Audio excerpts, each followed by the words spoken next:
Hello students, welcome to the second part of this lecture. So in the previous part, we saw a brief overview of what initial coin offerings are, how tokens are issued to fund initial coin offerings, and we saw some of the advantages and disadvantages of issuing tokens to fund entrepreneurial ventures. Now in this lecture, we'll take a much more deeper view and try and understand this unit of issue that funds ICOs, which is the token. So we'll look at some of the key elements, the key aspects of tokens, look at some of their features, obviously, and then look at investigate or try and understand how tokens derive the value, like what features affect the valuation of these tokens. So as we go along in this lecture, I want you to think in the lines of how other assets, other financial securities are valued, whether that's shares or bonds or whatever. We will try and understand how tokens are valued and how the notion of information and usage affects their valuation. Okay, so what is the definition of a token? Well, in very simple terms, a token is nothing but an asset, right? It is an asset because it has a certain value. At least it has a value that is attached to by investors. It is held by the investors. So and it is also held by users who use that blockchain, who operate the venture and the products and services that venture offers. And obviously, we call it a token and not a share because unlike a share, which is an abstract entity that exists only on paper, tokens actually operate on the blockchain, right? And as part of their operational usefulness, tokens can be traded on any crypto exchange, and they are also fungible, meaning tokens can be interchanged with each other.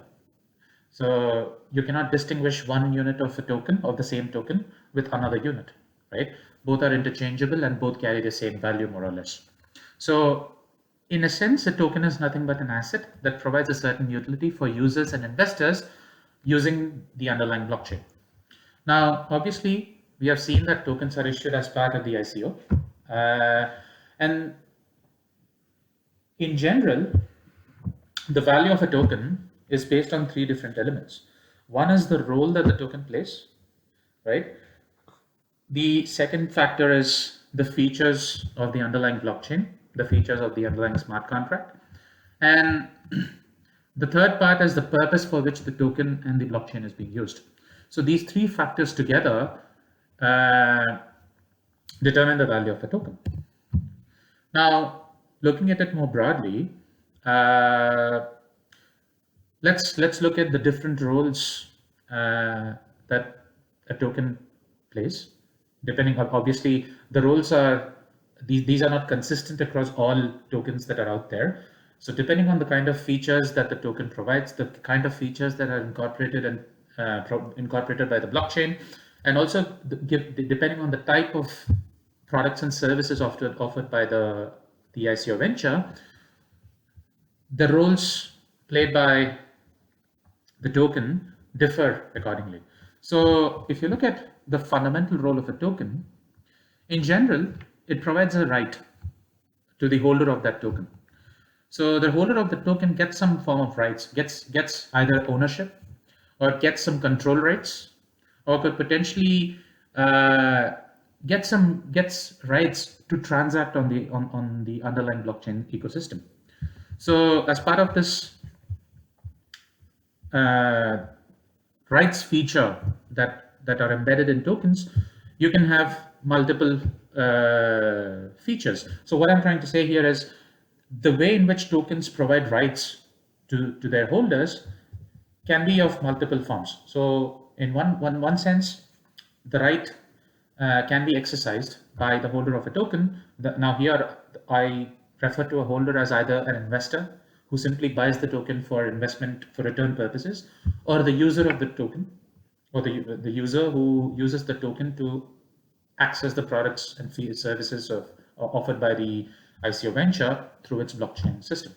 So how can rights be exercised? Well, rights can be exercised in the form of voting. So depending on how many tokens you hold, that many voting rights you get, compared to the tokens held by other players in the market. You also get rights to use the product offered by the blockchain, and that is the ICO venture. You get obviously ownership rights, and you also get some control over the governance of the ICO venture. Now, again, these are general. I'm not trying to say here that every token has these features. So, depending on the kind of ownership, the kind of rights provided by the ICO venture and the entrepreneurs, all of these features can exist out there. A token obviously provides some value, right? It by funding an ICO and creating a venture, what the entrepreneur is essentially doing is creating an internal economy that operates on a blockchain. And the value of a token is derived from at least two different activities. So one is obviously the coin is used to access the products and services, but alongside, tokens also tend to get traded. So an investor can derive value from holding the token by trading it in one of the several cryptocurrency exchanges. And obviously, another manner in which tokens gain value and can be used to deliver value to some others is by performance incentives. So if the entrepreneur, let's say, achieves good performance, develops a viable venture, then value can also be provided by giving more tokens to those successful entrepreneurs in the form of performance incentives. The third role played by tokens is by way of acting as a payment mechanism. Obviously, most tokens operate under a business model where the tokens have to be used in order to access the blockchain, in order to access the platform underlying the ICO venture. So, for instance, if you take Filecoin, which is one of the most popular tokens out there, so Filecoin is essentially was funded through an ICO, and the purpose of this venture was to create a decentralized cloud storage platform. Now, in order to use Filecoin's storage platform, you cannot use dollars or, obviously it comes at a cost. So you cannot use dollars or Bitcoin or Ethereum to access that platform. Instead, what you have to do is convert your existing money into Filecoin tokens represented by the symbol. And only after you have purchased this token can you access the platform services. So tokens also serve the purpose of providing a payment mechanism to pay for the usage of services. So the tokens can be used as transaction fee, and they can also be used as currency, right? So if I have tokens and let's say you want to use the platform, I can give you my tokens in return for something else as long as we both agree to transact. So in that scenario, the token also becomes a form of currency. So another form of currency usage is I can also pay you in Filecoin for you providing me some goods and services, not necessarily related to Filecoin itself, but I can pay you independently for your goods and services in Filecoin token. So in that sense, tokens have also been used as a form of currency. And obviously, as a holder of a token, you have the ability to earn something as a result of having held that token. So depending on how many tokens you hold, you get a share of profits. Whatever profits the venture makes, you essentially become a form of a shareholder. And depending on how much profits the venture makes and how much profits the platform and the entrepreneur agree to share with you, you get access to some of the cash flows that are generated by the platform, right? So another role played by tokens is in the form of enabling a profit sharing mechanism. So in other words, as an investor, when you put your money and receive tokens, you have the potential of earning a return on your investment. Okay. Now, what benefits do blockchains provide in this context? Now, obviously, the role of tokens here is emphasized because they operate on the blockchain naturally, but an even more added advantage is they enable the creation of financial networks, right? We saw that in the last part with the creation of this coffee house which is operated automatically in a self-executing manner by a group of smart contracts that are enabled and funded by the token, right? So one is it creates financial networks.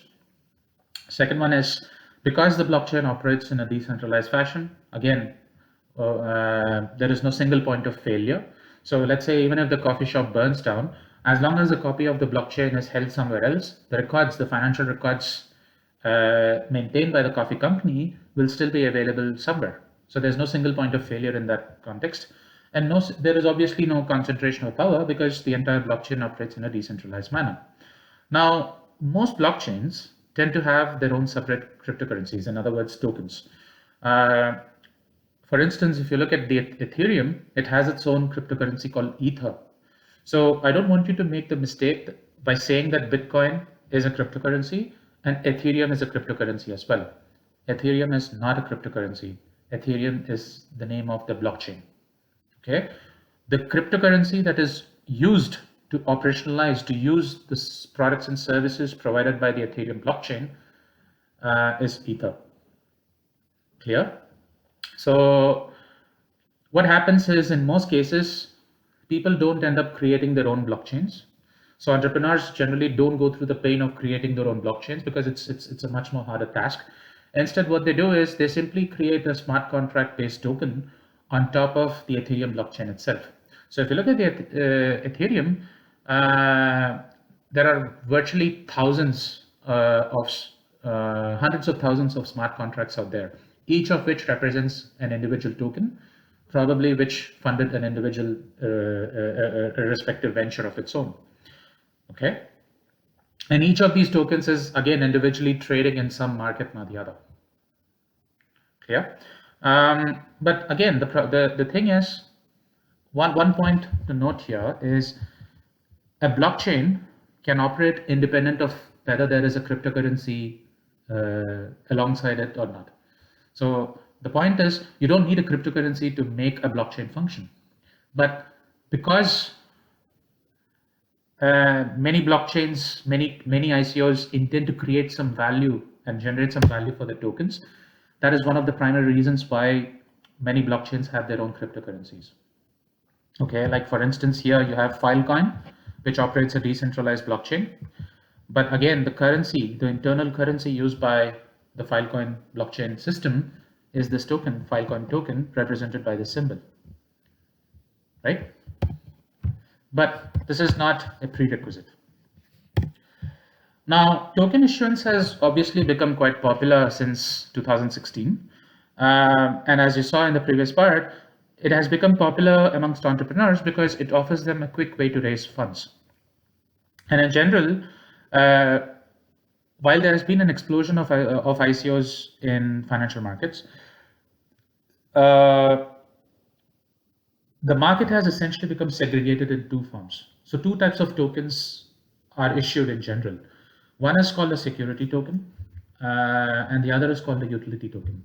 So in general, ICOs can be categorized into two groups. Okay. You might wonder, why do we need this categorization, right? Ultimately, tokens are nothing but shares of an ICO, right? And they are issued to investors in return for their provision of funds. Now, if you look at the definition of security tokens and utility tokens, security tokens derive their value depending on the company's expected cash flows in the future. So the value of a security token is derived from the expected future performance of the ICO venture. Unlike this, a utility token derives its value depending on how often it is used and how often it is transacted amongst participants in that ecosystem, in that blockchain ecosystem. Okay, so you can clearly see the difference here. And the categorization, the basic categorization of whether a token is a security token or a utility token depends precisely on which of these definitions the token falls under. It depends on the purpose with which the token was released to prospective investors. So if the white paper of an ICO says that the token's value is based on the future expected performance of the company, then naturally it is categorized as a security token. Because what's happening here is the entrepreneur is requesting money from you in the with the promise of paying you a return in the future, contingent on the venture's performance. On the other hand, a utility token operates on an entirely different business model. Here, the promise is that the value of the token will rise due to network effects. As as the coin is used more and more, as the user base increases, as the number of users using the platform increases, so too will the value of the token, right? So in the context of utility tokens, the entrepreneur is promising not a share in the future profits, or not a value based on the future profits of the company or the future performance. Instead, the value of utility token is dependent on network effects. It depends on how many times a coin is transacted amongst participants in that network, right? So there's a very big difference between what security tokens and utility tokens promise to prospective investors. Now, another reason why this distinction came into being is because regulators, especially in the US and Europe, took a very keen interest in the ICO market, and they were making all efforts to try and regulate these markets, because obviously the ICO market is ridden with a lot of fraud. There are a lot of ICOs that have gone bust. If you go to this website called Dead Coins, you'll see the number of tokens that have actually or the number of ICO ventures that have actually gone bankrupt. Okay, so obviously a lot of investors who had put in their money into these ventures were frustrated, and given their frustrations, the regulators had to step in. So what many regulators did is they looked into the characteristics of tokens, and they said that a token will be categorized as a security token if the investors get some kind of ownership rights in the company. So if the investor has some kind of an ownership stake in the company, in the venture, and if the tokens provide some kind of a voting right to these investors and possibly a share of profits, then this is naturally categorized as a security token. What are the conditions that the entrepreneur needs to maintain if he or she is offering a security token? Well, for starters, they need to maintain KYC forms. So they need to know who their customers are, meaning if you as an investor provide money, you need to provide your identity to the entrepreneur. You need to submit some kind of documentation like that discloses your identity. Another requirement is you're supposed to maintain anti-money. You're supposed to have an anti-money laundering policy. So this is to ensure that no black money, no money from the dark web, no illicit money, like money earned through drug trade or through, let's say, by selling weapons and things like that, doesn't get into these markets, or doesn't get funded in, doesn't get invested into the venture. So the idea here is, because these security tokens are regulated, the company, the venture that raises money by issuing security tokens, has to ensure that the money is clean, that it is legitimate, and for ensuring that, the company is required to maintain KYC and AML policies. Now, obviously, given that the money is clean and accounted for, the transactions involving security tokens are quite safe, and they're also quite general because the market has a higher level of trust in trading in these tokens. But the problem is, it seems that, at least when you look at the data, it seems that many people are not actually interested in investing their money into security tokens. And in fact, very few security tokens have been issued because of precisely these policies, because they need to disclose their identity, and they are subject to, again, laws and regulations, especially by the regulators. So if you see the evolution of STOs, the issuance of security tokens, you'll see that it has grown gradually. So in 2017, there were only about 5 security token offerings, as they're called, issued. This number has grown over the years. This 2019 figure is up to June of that year, so this is not a complete figure. But more interestingly, you can see a big difference in the second plot. The right hand side of each bar of each plot shows the target amount, that is the amount that each venture intended to raise, and the left hand side shows the actual amount that was raised. Do you see a big difference between the targeted amount and the actual amount that was raised? So you see that in general, most ICO ventures that were funded through security tokens are not able to reach the targets, are not able to raise sufficient money, and it is due to the presence of these stringent policies. Now, is that a good thing or a bad thing? Uh, there is no consensus on that. On one hand, the money that is being invested is thoroughly accounted for, like I said. But again, the problem is because of these stringent policies, ICO markets are not able to attract enough funds. So there's obviously a downside to having security tokens. How do security tokens compare to utility tokens? So in other words, utility tokens are also called user tokens. And the reason they are called utility tokens is because they enable access to a company's products and services. In other words, to the products and services that are developed by the ICO venture. And they are called utility tokens because of two things.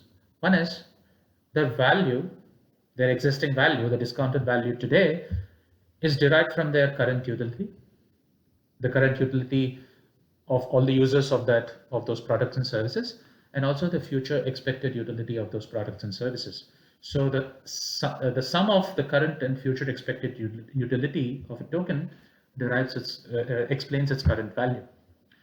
And obviously, unlike security tokens, utility tokens are not subject to laws and regulations. They don't have to disclose any kind of information to regulators. In fact, in the case of utility tokens, you could be sitting anywhere and trying to raise money by issuing a utility token, and the regulator will simply not have the jurisdiction or the power to come catch you. So in general, they are not treated as investments, or they cannot be treated as investments because of these issues. And most often utility tokens are funded in advance. So that means there is no workable product, there is no prototype to show by the entrepreneur. And instead the entrepreneur is demanding money in order to develop that feature, develop that product. So this is very similar to, let's say, Tesla. So all of you know what Tesla is, right? So Tesla is one of the major, or the newest and one of the most popular car manufacturers in the US. And what Tesla does is usually they announce the creation of a new model of car, and they start accepting pre-orders for that model. So in the last 2-3 years, Tesla announced that it was developing or starting to produce Model 3, which is one of the most popular models today of cars offered by that company. And what Tesla did was it announced the development of that model, the production of that model, and started accepting pre-orders for that car. So even before the first car rolled out of Tesla's assembly line, it had secured close to 100,000 or more orders, if I'm correct. Right? So it received a lot of funding in advance in order to not only develop but also produce that product. And this is what utility tokens seek out to achieve. Obviously, the value of utility tokens is derived through network effects. So in other words, the usage and demand of the token, right, and also of the company's products, determines the value of the token, or the price at which the token is traded in different crypto exchanges. And that ultimately also determines further adoption by users. So there's this feedback loop going on between the usage of a token, the demand for a company's products, how they impact the token value, and how it affects user adoption subsequently, and how that additional user adoption feeds back to drive the value of the token itself. So we'll see that in an elaborate model very shortly. But you can see that network effects have these feedback loops that determine the price of a token. So again, one of the best examples I can give of utility tokens is Filecoin, which raised almost $260 million through a token sale. And again, what it does, what this sale did is it not only allows investors to fund the venture, but it also allows these tokens to be used as a form of payment for accessing Filecoin's cloud storage system, which obviously runs on a blockchain. Now, how do you differentiate? Imagine you are a naive investor and you want to determine whether the token you're examining is a security or a utility token. Now, remember, once again, as a recap, a security token is nothing but about investment and ownership. You get access to certain cash flow rights, certain kind of return, depending on the future performance of the company. On the other hand, a utility token derives its value from usage of the platform's products and services, and it enables users to interact, that is, to access the company's products and services. Now, if you're faced with such a question, there is a popular test called the Howey test, which can be used to determine whether a token is either security or utility. So this Howey test stems from a landmark case between the SEC, the Securities and Exchange Commission, and Howey, which I believe is a real estate company. So I won't go into the details of this case. So if you're really interested, you can type this on Google and find out the details. But the case essentially was about how we tried to sell real estate to prospective landowners, and how the SEC differed with the manner in which we tried to sell the land. So you can, if you're really interested and want to develop a broader context, I welcome you to go and take a look at the details of this case. But in general, the Howey test says that a token must be treated as a security if three conditions are met. First, if the investors provide money in return for obtaining the tokens. So in other words, if there is a token sale where investors are supposed to provide money in some form in return for getting the tokens. The second thing is all the investments are towards a common enterprise, meaning all the money that is raised through the token sale is used to fund a common entity, that is the blockchain-based ICO venture. And the third part is if the promoters of the common enterprise, that is the entrepreneurs, expect to generate some profits by operating that common enterprise. Okay, so that is the first criteria. The second criteria is if these investors, the people who provided money to the platform, do not have any noticeable control over the cash flow generation of that venture, and also on the distribution of those profits. Then, when all these three conditions are met, you can automatically say that that particular token is a security token, and consequently, that token would be subject to disclosure and the laws and regulations that are applicable. So in the US, tokens that are deemed as securities, especially after the application of the Howey test, must be registered with the SEC. But obviously, there are a lot of loopholes. Most ICOs are conducted online, so it's, at least to me, it's very unclear how the SEC hopes to regulate this market. It's very easy for anybody, even Americans, to go outside and conduct an ICO without subjecting themselves to these stringent regulations. So you do have these regulations in place, but whether it's being implemented, whether it's being properly followed, is a different question. Now, having looked at some of these major differences between token types, now the question is, we'll focus on the real question of how a token derives its value. Okay, if you think closely, in general, the token derives its value from two different components. So one is obviously the intrinsic value of the token, right? So tokens are used for operating the platform, right? Users use the tokens to pay for the goods and services that they access from the platform meaning the ICO venture, the company itself. And so through the usage of these tokens, there is some intrinsic value generated. So the demand for the underlying goods and services generates some intrinsic value that is reflected in the value of the token itself. Then there is also the speculative value, because tokens are traded on a crypto exchange. They also carry some kind of a speculative value, because when investors that trade in these tokens expects some future performance, then naturally that expected future performance is reflected in current prices.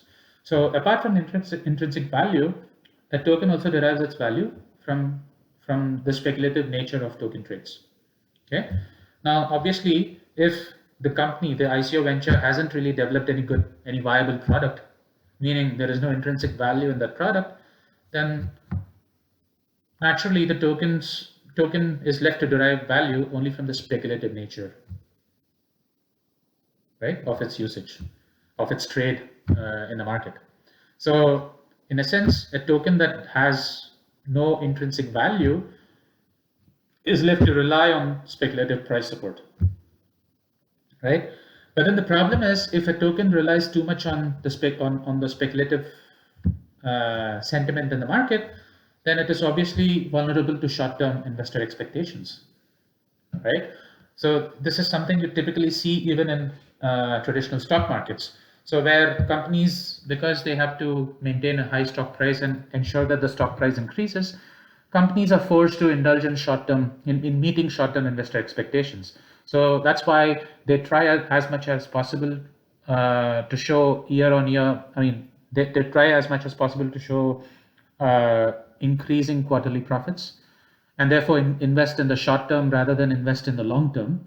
And this is exactly what you see happening in ICO markets as well, especially among tokens that have a highly speculative value component. But the problem is, the real problem is whether the token is able to support those short-term investor expectations. And what happens if a token fails to meet those requirements? In that case, the token will simply fail, the venture will fail, and ultimately its token will not be traded anywhere, meaning that its value goes down to zero. So my question is, which of these components should investors focus on? Or let's say even the entrepreneurs focus on? Should they focus on the intrinsic value, the value generated by the development of relevant products and services? Or should investors focus on the speculative nature? That's an open question. Now, if you look at just the intrinsic value of a token, again, this has two components. One is the value of the underlying asset, right? So the value of a token is ultimately reflected in, let's say it's determined by the value of the underlying goods and services developed by the venture. But then the token can only capture a certain fraction of that value. This could be due to various reasons, because it's not always possible to precisely capture the full quality of all the goods and services of the platform. And so given the impreciseness with which the value can be captured, only a certain percentage of that intrinsic value of the underlying asset will be captured in the token price. So the question is, how can we determine a way of capturing the second point, right? Now let's say, just to understand this more clearly, let's say that let's simplify the scenario and make an assumption that the token is only used as a form of payment for utilizing the platform's products. Okay. For example, this could be a case where the customers use the platform to access its. The customers use the token as a form of payment to access the platform. So this is similar to like what I said, users accessing Filecoin's storage system by paying in Filecoin tokens. Okay. Now the question is, what will drive investors, or let's say customers, to purchase those tokens? Like when will they purchase those tokens? What kind of incentives will attract them to purchase tokens? How long will these tokens be held, right? Holding in the sense like how long will I keep those tokens and not sell them away once again into the market? And by holding those tokens, what kind of risks do investors face, especially if investors hold those tokens for longer periods? So we'll try and answer these questions in the coming slides. And I think answering these three questions is very important, because you'll see very soon that this ultimately determines the value that is captured by the token, especially conditional on how much it is used by the customers of that ICO venture. Now, Because we make this simplifying assumption that the token is only used as a form of payment for accessing the platform, we'll just call this as a medium of exchange token. You can also call this as a medium of payment token, okay? Once again, the primary purpose for the token is to be used as a form of payment for using the asset, meaning the blockchain platform. And one of the key problems here is if you hold this token for longer periods, then obviously it incurs price risk, because once again, don't forget the fact that this token is traded in various crypto exchanges. So, and we know for a fact that crypto exchanges are much more volatile than regular financial markets. So the problem is if you hold this token for longer periods, then you naturally expose yourself to extensive price risk. So given that these conditions hold, what are the implications for investors? Well, for starters, customers, let's say buyers who purchase these tokens to use on the platform, to access the platform, will only purchase when they need to use the platform, right? If I face these kind of price risks, and let's say I want to access the platform 1 week later, I'll only try to look for those tokens. I'll try to purchase those tokens only when I need to access the platform. This is similar to you trying to take cash from an ATM. You wouldn't imagine if you knew that you would be going out with your friends for dinner 1 week later, you wouldn't go to the ATM now to draw cash, right? Now, obviously, cash doesn't carry the kind of risk that tokens have, and even then, you don't go to the ATM to encash 1 week in advance. And if you apply the same principle to buying tokens, you'll see that you'll only try to purchase those tokens when you need them, right? So applying the same analogy, we can see that buyers will purchase tokens only when they need to use the platform. And therefore, the holding period of these tokens would be as minimal as possible because of the inherent price risk. What about sellers? So sellers means once I buy a token, I become a holder of that token. So naturally, when I try to sell that token, the question is how long will I hold those tokens? Here, once again, as I hold those tokens, I'm subjected to the price risk. So I'll try, if I cannot use those tokens, or if I do not need to use those tokens to access the platform, then I'll try to get rid of those coins as soon as possible to minimize my exposure to price risk. So the other side, sellers who hold these tokens will try to minimize the price risk by trying to sell as soon as possible. So what happens in the end? Because buyers on the demand side want to purchase only when they need, and sellers on the supply side want to sell as quickly as possible, demand is matched very quickly by the supply. So what happens as a result? Assuming that the token enjoys good popularity and that it is being used to access a large volume of goods and services, the token will have high velocity. All of you, I believe, are aware of the exchange theory of money. So if you're aware of this, then you obviously know what velocity is. So in this context, the token would have a very high velocity, meaning that there is a greater circulation of tokens within that particular blockchain economy. So the question is, how does such a high velocity ultimately affect the value of a token? So to understand this, let us apply the equation of exchange in two different scenarios. You'll see that both scenarios ultimately lead to the same conclusion. So in the first scenario, let's consider the token as simply a form of payment for using the platform, the blockchain platform. Now, if you apply the equation of exchange in this context, we have an equation as follows. So we have MV is PQ, where M is the market value of the asset. Okay, the asset here is the platform. V is the token velocity, where velocity represents the number of times that the token changes hands, is circulated per day. P is the price of the underlying product or service. Remember, the P here is not the price of the token. This is not the price at which the token is traded. This is the price of the underlying product or service. Meaning, if I want to access data on Filecoin, this is the price I would have to pay for each GB of storage that I want to access. And Q is obviously the quantity of product available or supplied by the platform. So this could be, let's say, the total available storage offered by Filecoin. Okay. So if I rearrange this equation, I get an expression of this form. You can clearly see that by holding when I hold PQ constant, you can see that when there is high velocity, the value of the token is diminished. So depending on how quickly a token is circulated, the value of the token gets diminished accordingly. Why does that happen? This happens because the overall value of the product itself, the platform itself, remains constant.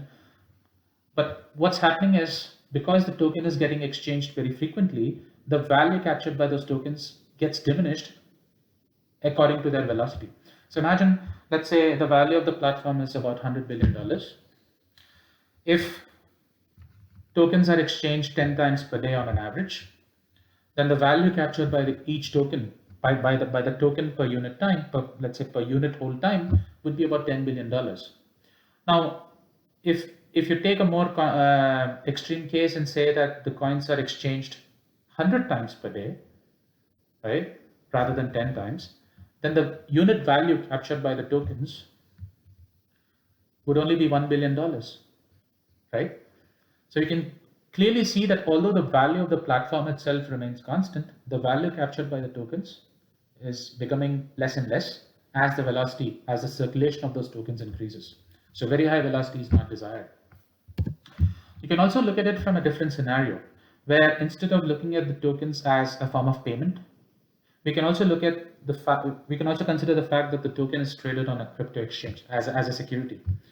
So in this case, we apply an alternative form of the equation of exchange, where we say that MC is TH, where M is the number of coins, similar to money supply. C is the price at which the token is traded on an exchange. T is the value of the transactions per unit time. Okay. And H, which is the reciprocal of V, is the average time for which the token is held. So here we are not taking a platform perspective, but rather a financial market perspective when applying the equation of exchange. So the left-hand side represents the total market value of the coin, right? Whereas the right-hand side, TH, represents the economic value of transactions that are using these tokens. Yes. Once again, if you rearrange this equation, you get an expression of this form. And what you see again, the price at which a token is traded is also reduced by the velocity, holding T and M constant. So you can once again clearly see that higher velocity, or in other words, a lower holding time of the token, reduces its value. So what is the implication here? If you want to maintain the value of the token, whether that's expressed in terms of its intrinsic value or its traded price, that ultimately depends on how long the token is held by each investor, the average holding time of the token. So the longer the token is held, the higher is its price.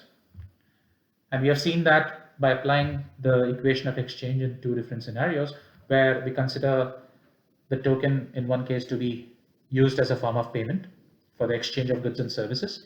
And on the other hand, we look at the token as a traded financial security. In both cases, we arrive at the same conclusion that the longer the token is held, the higher is its price. But the key problem is, or the key consideration is, how do you get people to hold tokens for longer periods? Stop this video for a second and think about this for a moment. Well, it turns out that you can incentivize, you can encourage users to hold on to the tokens rather than sell it by incentivizing, by enabling them to see it as a store of value rather than see it as a mere currency. So one way to do this is by using a buy and burn strategy. So what happens is, let's say the platform charges a transaction fee in the token unit itself. And what happens is, as the platform earns income by depending on the usage of that platform, it can use those cash flows, it can use those additional cash flows to buy back some of the tokens from the market. And once it buys back those tokens, it can simply destroy them. So what happens is with each successive buyback, the number of tokens that are in existence reduce, right? So there's a reduction in the supply of the tokens that are available, and naturally, because the pool of tokens shrinks and shrinks as the firm as the venture buys and burns its tokens, what happens as a result is that the reduction in supply of the available tokens raises the value of these remaining tokens. This is a common strategy employed even in traditional markets, where if you have taken some courses in asset pricing or financial markets, you'll see that many firms indulge in share buybacks. So what they do is, if they have excess cash at some point in time, then instead of investing that into the company to improve its goods and services, what many firms do is they simply go to the stock market and buy back some of their shares. That is to achieve two purposes. One is to allow the insiders, the entrepreneurs, to gain a higher ownership stake, to gain more control over the company. And secondly, sometimes these shares can also be destroyed. So what happens is, as that happens, the the remaining investors are incentivized to, they are incentivized to treat the firm more favorably. What happens is, when you do a share buyback, I won't go into the mathematics of this, but one of the key strategies of indulging in share buybacks is to appreciate the stock price. So if you say that the value of the company remains constant, then when you do a share buyback, what happens is, as the denominator, as the number of shares decreases, and assuming that the total market capitalization of the stock remains the same, what happens is, by reducing the number of shares, you're actually increasing the share price. You see the point? So a buy and burn strategy works on the same principle. A second form is profit sharing, where you incentivize people who hold tokens by giving them a share of your profits. Now, obviously, one of the key conditions here is that you need to hold those tokens in order to receive those profits, right? Otherwise, you're not liable. You're not eligible to receive any stake in the profit sharing incentive. The third form is by enabling a lockup mechanism. So remember, ICOs and their ventures operate in a blockchain fashion. So blockchain obviously means there are multiple nodes checking transactions, recording transactions, and validating incoming transactions. So one way you can incentivize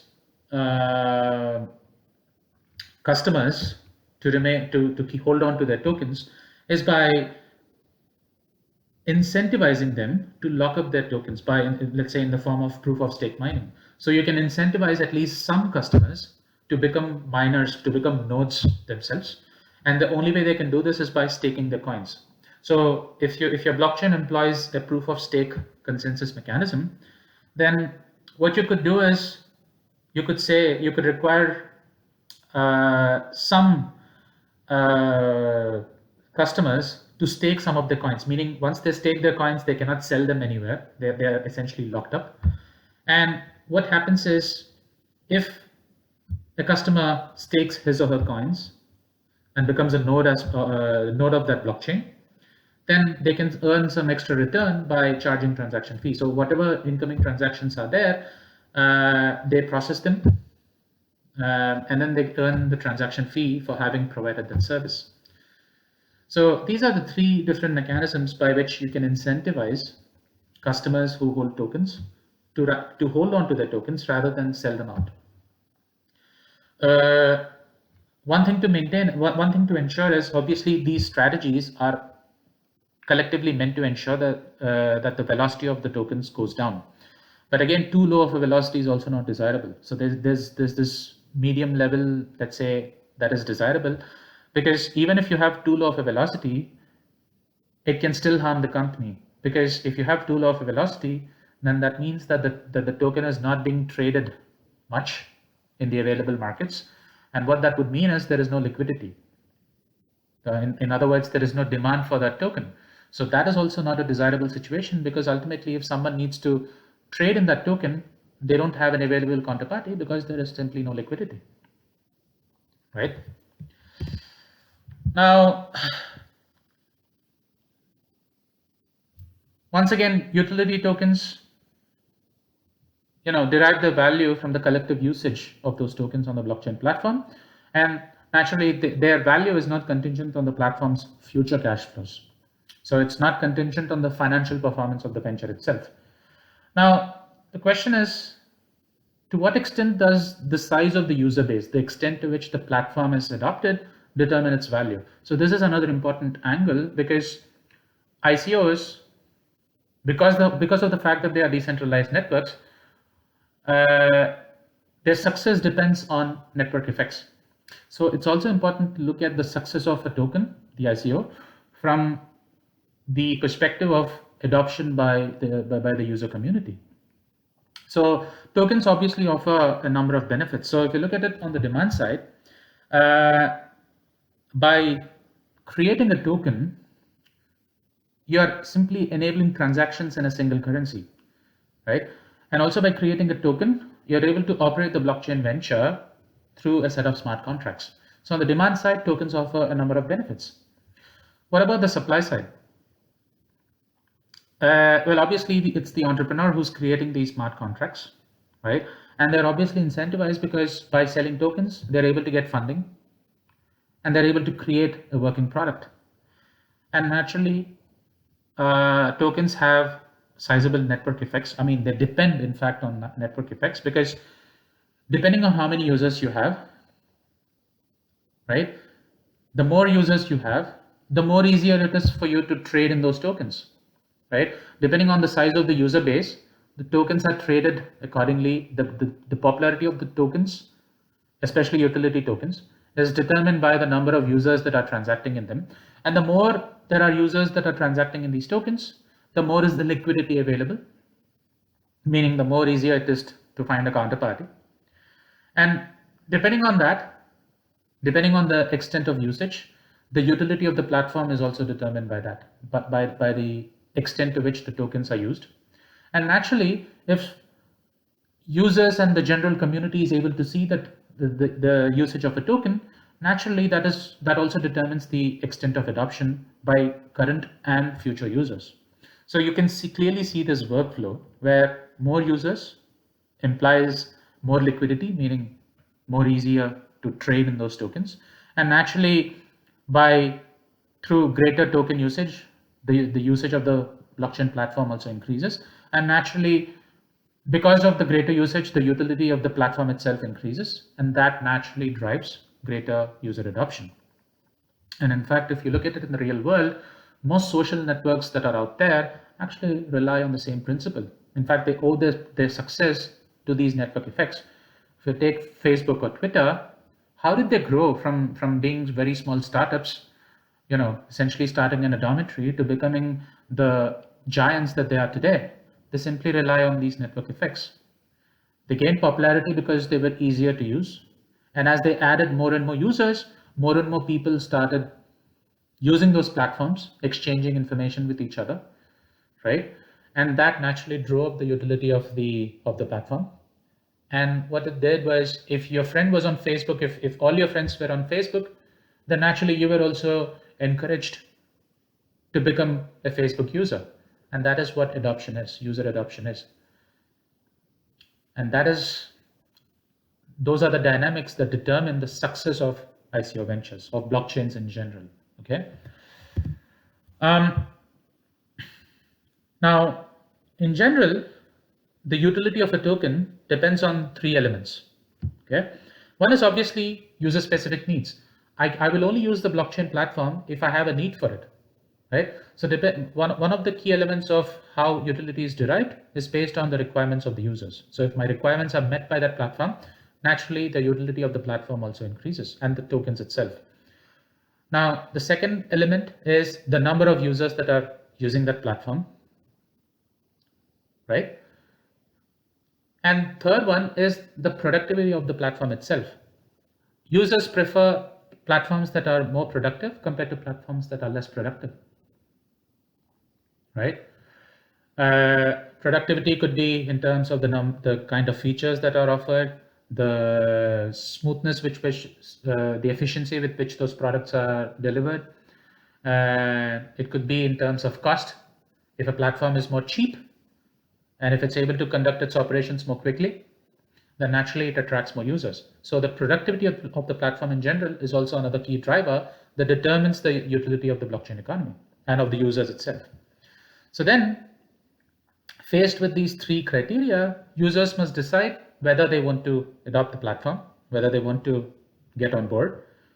And secondly, they need to decide how many tokens to purchase, that is to hold, right?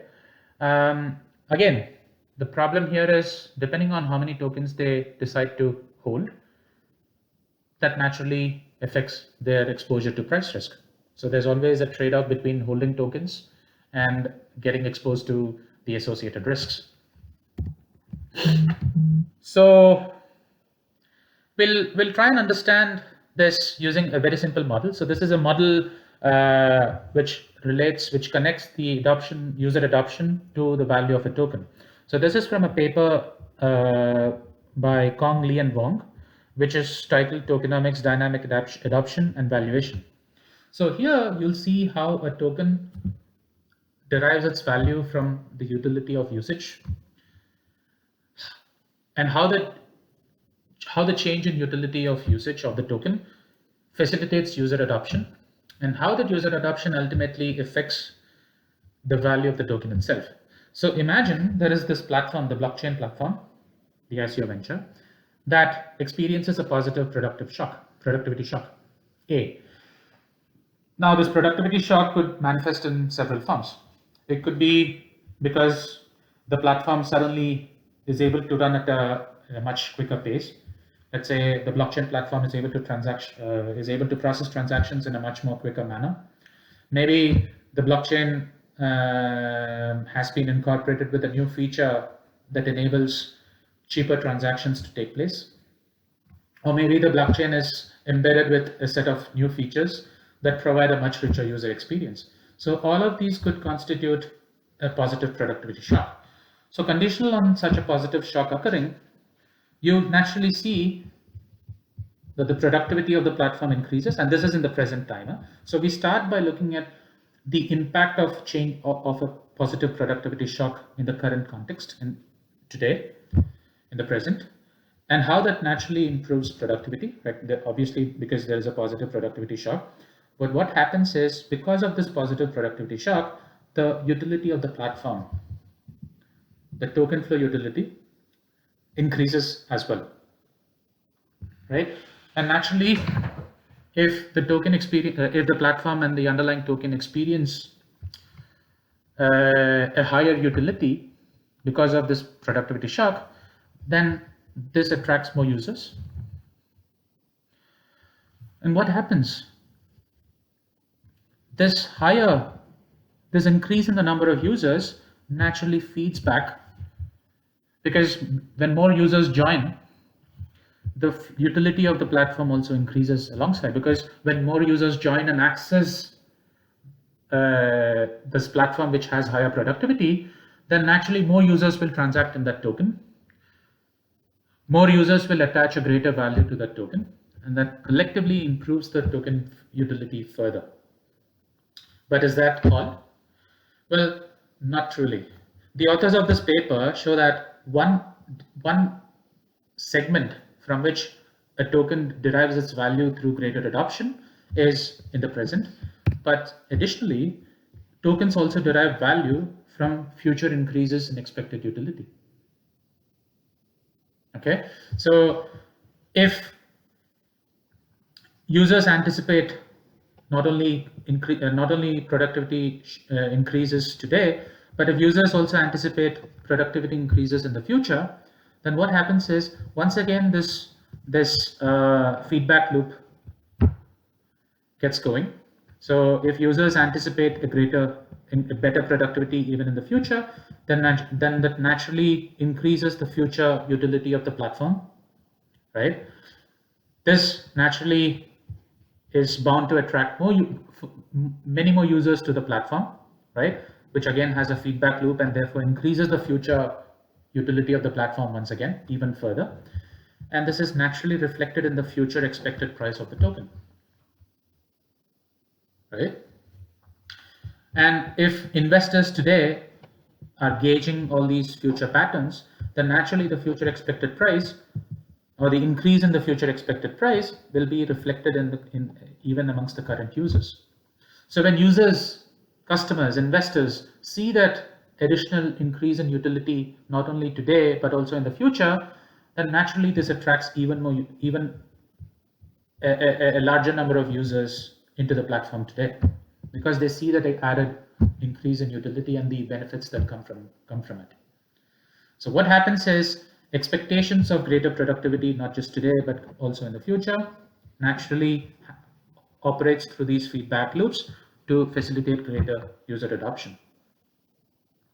Okay, and you can see that if you apply this for consecutive time periods, even in a continuous time frame, you see that all these expected token price increases in the future feedback to the present and act to increase the size of the user base, meaning increase adoption by users today. And the authors also show how this affects the token price using this very interesting plot. So the x-axis here represents the extent of adoption. So 1 year means 100% adoption, meaning that the the blockchain has been fully adopted. And the y-axis shows the log of prices of the token. What you see here is during the early stages of adoption, meaning when the platform itself is in its early stages, when the ICO venture is in its early stages, you see that the price of the token appreciates very rapidly. I mean, remember, this is a log scale. But after a certain point in time, you see that the price appreciation drops. So the marginal increase in price falls, but nevertheless is increasing. And it grows very slowly subsequently as user adoption increases. And the red dots here represent the adoption rates versus token prices from actual cryptocurrencies. So the authors show how this is actually true even in reality, right? So initially the price increases exponentially with greater user adoption in the early stages, but after a certain point of time, it becomes slightly more stable. The appreciation stabilizes after a certain point. Okay, so this concludes our eighth and final lecture. So I really hope you enjoyed this course. I personally enjoyed this course and developing this course thoroughly. So please have a look at the slides. Please go through the videos. Okay. If you have any suggestions for improving this course, you're more than welcome to do so. I'm very open to suggestions for improvement. If you like certain features of this course, please do so. If you don't like certain features, also please let us know so that your future cohorts can benefit from this course. I think this is a very interesting subject. It's a very evolving subject. So as I said, there's a lot of material out there that discusses fintech, but I think a lot of the material out there doesn't treat fintech in a more conceptual form. So we have tried to we have attempted to present a more conceptual overview of financial technology. And I hope you really understood and enjoyed this course, right from understanding how financial intermediation came into being, how the earliest forms of technology affected financial markets, and how financial markets have progressed through the development of different technologies to the situation they are in today. Okay, so thank you very much for participating in this course, and I wish you all the best in the future. Thank you very much.